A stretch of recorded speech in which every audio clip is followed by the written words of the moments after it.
Assalamualaikum warahmatullahi wabarakatuh. Perkenalkan, kami dari kelas PPG 3A. Di sini kami akan mereview mengenai beban dinamis di gedung SC Polines. Perkenalkan, nama saya Wahyu Utami dengan NIM 41123.025. Saya Ahmad Biardiansyah, NIM 4.11.23.0.03. Saya Yana Panggana dengan NIM 4.11.23.0.26.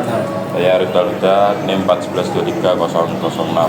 Saya Diksa Dinangga, NIM 4.11.23.010. Di dalam ruangan, bukan cuma manusia yang bergerak.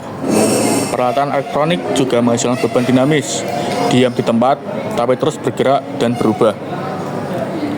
Beban dinamis elektronik adalah gaya yang muncul akibat operasi alat listrik atau mesin yang menghasilkan getaran, putaran, atau perubahan beban secara terus-menerus. Selanjutnya, berikut merupakan contoh-contoh beban dinamis yang ada pada gedung SC. Yang pertama ada AC.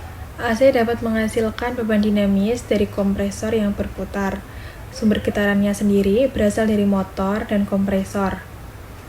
Getaran tersebut dapat berpindah ke dinding dan merambat ke plafon, sehingga dapat memunculkan noise dan longgar pada mounting. Selanjutnya ada server dan komputer. Terlihat tenang, namun sebenarnya aktif, karena kipas atau fan dan hard disk dapat menimbulkan getaran kecil secara kontinu melalui rak server ke lantai. Jika dibiarkan secara jangka panjang, dapat mengganggu kepresisian pada perangkat. Untuk berikutnya adalah pompa air. Pompa air ini unik karena melibatkan tekanan fluida yang bersumber dari motor dan turbulensi aliran. Untuk karakteristik sendiri yaitu kombinasi antara getaran mekanik dan tekanan dinamis yang menyebabkan resiko seperti kebocoran atau kerusakan sambungan pada pipa-pipanya. Selanjutnya yaitu proyektor.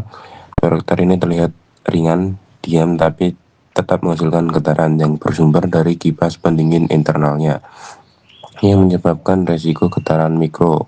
Selanjutnya adalah sistem alarm. Ini berbeda karena alarm ini bersifat hanya sesekali yang bersumber dari speaker atau sirenenya. Untuk resikonya sendiri ini tidak merusak struktur, tetapi bisa memicu getaran panel ringan terhadap dinding. Selanjutnya kita akan masuk ke dampak beban dinamis pada bangunan. Beban dinamis jika tidak dikontrol dengan baik, dampaknya terhadap bangunan bisa cukup serius. Getaran yang terus-menerus dapat merambat melalui struktur sehingga lantai dan plafon terasa bergetar, bahkan saat tidak ada aktivitas besar sekalipun. Selain itu, getaran ini juga menimbulkan kebisingan struktural yang mengganggu kenyamanan penghuni, terutama pada bangunan bertingkat atau ruang dengan aktivitas tinggi. Dalam jangka waktu tertentu, efek tersebut dapat memicu munculnya retak rambut pada elemen finishing seperti dinding, plafon, maupun lapisan pelapis lainnya. Meskipun terlihat kecil, retakannya ini bisa berkembang jika tidak ditangani. Lebih jauh lagi, beban dinamis yang berulang dapat mempercepat penurunan kualitas material atau yang dikenal dengan fatigue, sehingga umur layanan struktur menjadi lebih pendek dari yang direncanakan sebelumnya. Cara untuk mengendalikan getaran yang berlebih pada alat-alat tersebut diantaranya yaitu: pertama, gunakan vibrator, isolator, atau bantalan karet. Kedua, memasang inersia block untuk pompa dan juga genset. Kemudian memasang flexible joint pada pipa dan pompa. Lalu memasang mounting rigid dan juga damper untuk proyektor dan juga AC. Kemudian memisahkan ruang mesin atau ruang pompa dari ruangan utama. Yang terakhir, lakukan perawatan rutin untuk mencegah getaran berlebih. Sekian review dari kelompok kami. Terima kasih. Wassalamualaikum warahmatullahi wabarakatuh.